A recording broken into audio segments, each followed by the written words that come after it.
We really need to contextualize the updates circulating in the news at the moment about Prince Harry and his security situation, because the headlines are misleading and the press is really running away with this story prematurely. Furthermore, this recent news leak actually pokes more holes in Harry's story and proves Prince Harry and Meghan Markle wrong. So let's cut through the clickbait today and take a look at the facts.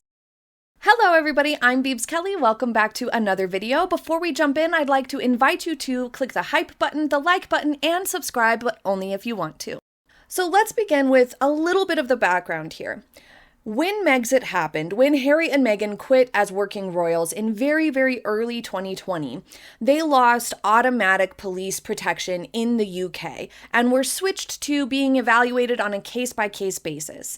Basically, the situation since that date is that Harry and or Meghan, but mainly Harry, needs to give 30 days notice when he's coming to the UK so that they can evaluate whether or not he needs police protection, and if so, for what events, to what extent, for how long. And this makes sense for so many reasons. If they aren't working royals, then they're not contributing in any way, and they're not in any official capacity where threats may be directed to them in a more serious manner.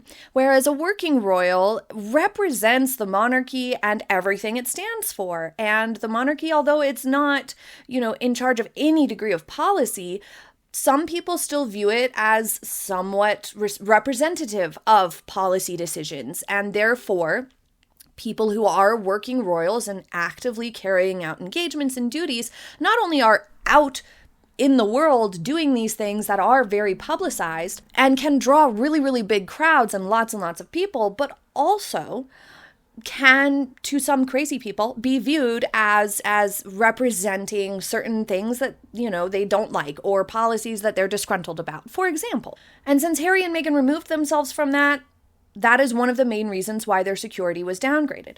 Additionally, the fact that they weren't even living in the UK probably carried a lot of weight to the decision as well. But then when this happened, it obviously irritated Harry to a great extent. He said in Oprah that he never in his wildest dreams thought that his security would be changed, which doesn't really make sense. To put it in perspective isn't really saying a lot, because Harry was also surprised that his dad stopped giving him an allowance in his 30s.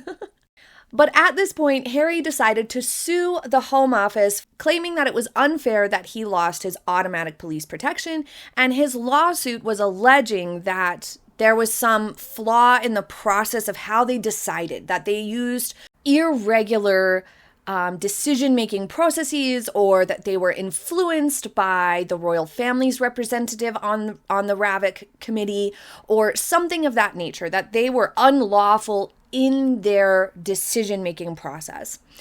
And he lost that case, he appealed it, and he lost the appeal in spring 2025, leaving him with no other further legal action possible to take. Like, that was the full end of the story. He cannot sue again, basically.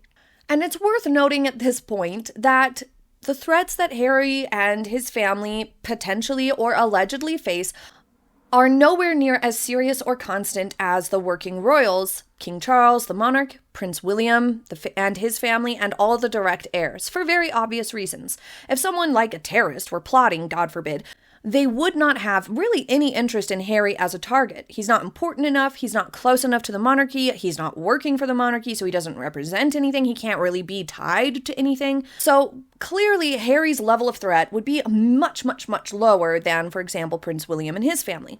It's also important to remember that the amount of security and its extent will still be customized to the person. For example, Harry will likely have far fewer guards and a simpler approach than the real working royals when he does have police protection. William and his family have much more extensive and many more layers to their police protection. For example, they have close protection officers, basically bodyguards, plus additional layers in concentric circles, essentially, to create multiple layers of protection at all times. while Harry's would likely be a much smaller scale, a little bit simpler, and less thorough. Just because someone's granted armed protection in the UK does not mean it's all going to be the exact same operation. It's not a one-size-fits-all. This is a situation where they're deciding, does he qualify, yes or no? From that point, then it's the police officers and whoever is in charge and assigned his security for that particular visit or occasion or day. It's up to them to strategize and create a plan and decide how many officers to involve and things of that nature, and just how extensive it needs to be. So this doesn't necessarily mean that Harry is getting the same plethora of, overly careful security that, for example, the Waleses get. But it does mean that if approved and if this goes through, that he will get access to automatic police protection when he is in the UK. He still obviously would need to give them a heads up and things of that nature, but then it would be up to those security officers to really create the plan and decide how much and how extensive does this security really need to be for this particular occasion. Also very noteworthy here, this just proves Harry wrong again. It proves that there was no bias. It shows a complete and utter lack of bias that they have done this security review and are rumored to have approved Harry for additional security measures. It shows us that Harry was wrong all along. Him accusing them of being biased or using alternative decision-making for him and treating him differently than anyone else. This shows that it was not the case. But let's get back to the facts of what actually is going on right now. After Harry's court case loss, with no further avenues to sue, Harry finally gave up and gave in and followed the normal channels that are in place for a VIP or a member of the royal family to access more security measures or to request an assessment, a risk assessment, in order to see if they can be granted additional security measures. He appealed to the Home Secretary in December of 2025, and the Executive Committee for the Protection of Royalty and Public Figures, nicknamed RAVIC, conducted a fresh risk assessment, which was the first full-scale review of his status since 2020. The insiders of the situation, which this is the part that's a little bit shady because the only insider that would ever leak would be Harry, concluded that he now meets a required threat level for high-level protection, meaning he will be referred to some degree of police protection. Sources at the Home Office described the reinstatement as a formality at this point, with an official announcement expected within the following weeks, unless some other events or interventions occur. The reassessment considered new safety concerns, primarily citing an incident in September 2025 where a female stalker came within feet of Prince Harry during a charity visit to the UK twice. So here's where the media headlines are getting really squirrely. This is not a win for Harry. This is not a reversal of his clear, decisive legal defeats. It is simply a reassessment for security that has been conducted for the first time in about 5 years. And this really, really matters. Before, Harry was trying to say that it was unlawful, and he was very fixated on this being an unlawful decision via his lawsuits. Now he's simply following the system to get a new assessment to see if he qualifies now. When they made the decision in 2020, obviously there was not any reason to place Harry at a higher risk level. There just wasn't. Either there wasn't any current stalker or recent incidents to report, or the fact that he and Meghan were not living in the UK and weren't planning on coming back to the UK anytime. Remember, in 2020, COVID happened, borders closed, It wasn't like Harry was going to be coming back anytime soon. So the most important note here is that this is not a win. I keep seeing headlines that say this. This is not a win. He didn't have any sort of fresh battle or argument to launch with the Home Office or with RAVIC or anything of that nature. This was simply normal procedure commencing following his legal battles ending. This means that he had not requested one while those legal proceedings were ongoing. Because oftentimes when a legal proceeding is happening, when there's an active legal case, things are kind of frozen. Nobody wants to talk to the other party. Nobody wants to make any changes to anything during that time because it could affect the case. So lawyers usually advise, don't make contact and don't try to change anything right now. Freeze until this case is over. So now that he's gotten his reassessment, this lone stalker, which is kind of funny that this is the reason why this has been reinstated. He must be very scared of this lady. It's very common for famous people and public figures to deal with a stalker occasionally. And this seems to be the only justification to really reconsider and approve automatic protection for Harry.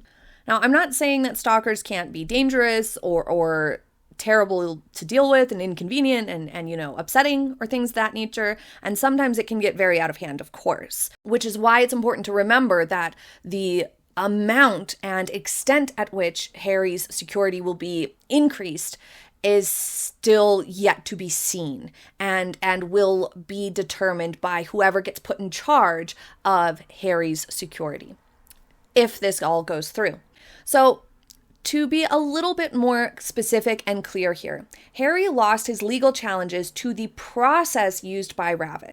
The press is framing the current situation as a win, which is problematic, only because he is ultimately achieving his goal of getting police protection, but he's going about it through administrative channels rather than the courts. He's going about it the way that he is supposed to go. His court cases were about whether the government acted legally when they downgraded his security, and judges ruled that the government's case-by-case approach was lawful for Harry. And this is not a reversal of those court rulings, but rather a new decision by Ravik based on a fresh evaluation of his current risk profile. The press is portraying it as a vindication, problematically, because Harry long argued that his family faced serious threats that the case-by-case policy failed to address. However, this new determination, allegedly, claims that he meets the threshold for protection, which some view as confirmation of his long-standing claims. And this is where it's important to remember, I can't repeat it enough, that it still doesn't mean that he has some massive amount of threats and needs like this exact same duplicate, carbon copy of the Wales's family security, for example. That is not what this is saying. This is saying that he has enough of a threat that having police protection involved or having an assigned officer to help strategize his security is warranted, but not necessarily determining how much of that. That is up to the security person put in charge. So basically that means that Harry didn't really have any fresh incidents or security threats to warrant a change in status until this one lone stalker came near him twice when he was last in the UK. Do I personally think that he's blowing this a little bit out of proportion? Yes, I certainly do. Like I said, I get stalkers can be deeply unpleasant for famous people to deal with, but she didn't have any weapons, she didn't have any crazed ideations, it doesn't look like the threat is ongoing. However, Harry was sure to publicize these incidents. He leaked it to the press that this happened twice and the extent to which this woman got close to him, and lots of details were made public about it from Harry's team. And there was a reason for this. It was to make it look like Harry did need the police protection, and without it, the UK would look bad. Because these incidents being publicized in the way that they were elevated the publicity around it and elevated the public responsibility that Ravik and the Home Office take into account when assessing the threat risk. This is why Taylor Swift got police protection when she came to the UK. It was not just because of some of the more serious stuff that went on, but because it would be such a huge publicity nightmare and such a huge lapse in responsibility for something to happen to somebody who is that high profile in the countries that she was visiting. So, for example, most of the countries that she visited did give her really, really, really high levels of security because of the scale and the scope and all of that. No country wants to be the one that didn't provide enough security to a high profile person and make it seem like an unsafe place. So, Harry publicizing these things so extensively in the fall, some people thought it was a little bit of a conspiracy, that maybe it was sort of a setup so that Harry could publicize it to make it look like there was heavier attention and public responsibility on Harry's security situation than is realistic. This, of course, feels very unsatisfactory to many people of the public and royal watchers. Looking at the situation, Harry is deeply unpopular and he has been whining about security for 5 years in a manner that does not endear him to anyone. People probably wouldn't care if his status went one way or the other had he not made such big public tantrums about it in such an entitled way that leads people to want the security withheld from him on principle at this point, which only brings into focus just how badly he went about this. Here's the real kicker. Had Harry not launched a legal battle way back, then he could have requested a new security risk review annually since 2020. But he didn't. Why, you may ask? The main reason was because there was no evidence of threat, but also because of those legal proceedings. He did not request a new administrative assessment from Ravik during that time because he was too focused on the legality of the 2020 decision. His primary goal at that time was a judicial review because he wanted the public to see, or he wanted to be validated in his feelings that it was an unlawful and procedurally unfair decision. Requesting a fresh review while simultaneously suing to prove the first review was illegal would have been legally contradictory. His team focused on overturning the 2020 policy entirely rather than asking to be evaluated under that policy each year. So Harry complaining in, I think it was May or June of 2025 to BBC that he hadn't gotten a security assessment for 5 years, as if that was Ravik and the Home Office's decision, is false. Turns out Harry could have been asking for his annual assessment all along, but he didn't, and his legal team didn't, because it would have basically undermined his case, which was frivolous and ridiculous in the first place. Additionally, Ravik only conducts full-scale reviews when there is a significant change in circumstances or evidence.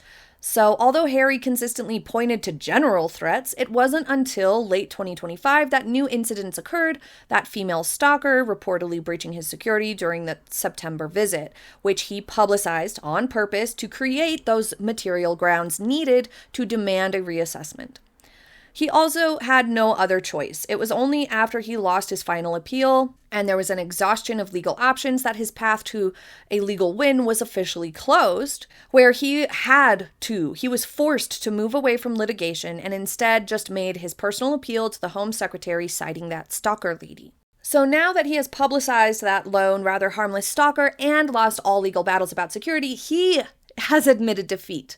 It's Harry relinquishing his battles and his this was completely unlawful and they're all out to get me sort of a vibe, and just following the rules within the system for requesting security like any other person who qualifies to do so. Should people be leaping to it's a done deal at this point? Probably not yet. It still hasn't been officially announced, and you never know what other details are going to come about. Just because Harry and his team are leaking this doesn't make it so. But even if he does, remember, he's actually had police protection a number of times over the last 5 or 6 years when he has traveled back to the UK, if he gave adequate notice and had been approved on a case-by-case basis. So there was a handful of times that he did have police protection, either for a portion of his trip or for his whole trip. So this is not that different, this new status, if it all goes through and gets approved, it's not that different from what he's had over the past 5 years because he doesn't spend that much time in the UK. Ultimately, from my perspective, this just proves that Ravik and the Home Office were never operating in a biased way. It only proves Harry wrong and shows that had he not invested all that time and expense in his petty, silly, ridiculous, entitled legal battles, he could have had this stuff reassessed every single year and may have had this very thing occur, this very same outcome, much, much earlier. For all we know, who knows? Obviously, no one was out to get him, as evidenced by this objective review. And I wish that was the story the mainstream media was going with, not a win when there wasn't any win. There was no win to be had. What are they talking about? Anyway, I hope you enjoyed today's video. I hope you have a very happy day ahead, and I will see you next time. Bye!